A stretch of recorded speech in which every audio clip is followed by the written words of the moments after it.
আফ্রিকার মানুষে বেশি খেয়ে থাকে। দেখেন গাছগুলা কত সুন্দর, গুড়টা দেখেন, এই যে কিন্তু আলু আসবে, এটার ভিতরে কিন্তু আলু আসবে, এই যে গুড়টা, গাছটাও দেখেন অনেক সুন্দর, একের পুরা প্লট, অনেক বড় একটি প্লট। এই যে সাইড দিয়ে রাস্তা রাখা হয়েছে, আবার সাথে কলা গাছ লাগানো হয়েছে, এদিক দিকে আনারস ক্ষেত আছে, কচু ক্ষেত আছে, অনেক সুন্দর লাগতেছে গাছগুলি।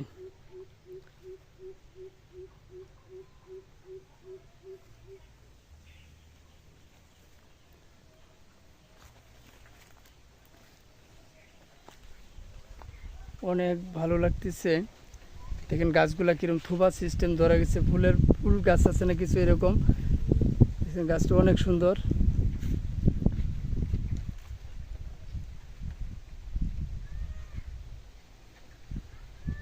সবুজে সবুজে ভরা চারিদিক।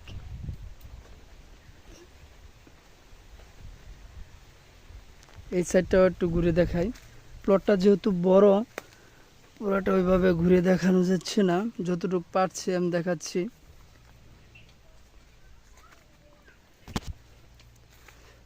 এই দেখেন,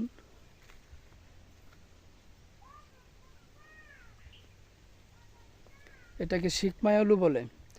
কিছু গাছ অনেক বড় হয়েছে, গুড়গুলো অনেক মোটা হয়ে গেছে, যেগুলো আলু বেশি আসবে, এগুলোর মাঝে আলু বেশি আসবে। আবার কিছু ছোট রয়ে গেছে গাছ।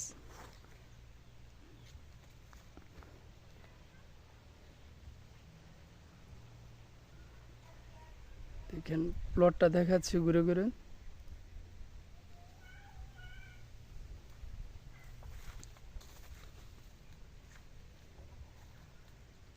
পুরো প্লটটাই দেখানোর চেষ্টা করতেছি। শিকমাই আলুর প্লট ক্ষেত আমি এভাবে কখনো দেখিনি, আজকে প্রথম। যেহেতু ঘুরতে আসছি এদিকে, তাহলে একটা ভিডিও করে নিয়ে আসা করার পরে ভিডিও করে নিলাম, সবাইকে দেখাই যে শিকমাই আলুর ক্ষেতটা কেমন হয়।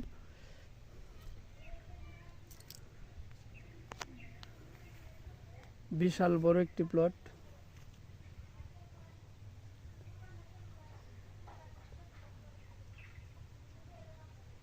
দেখি চার সাইড যদি দেখাইতে পারি।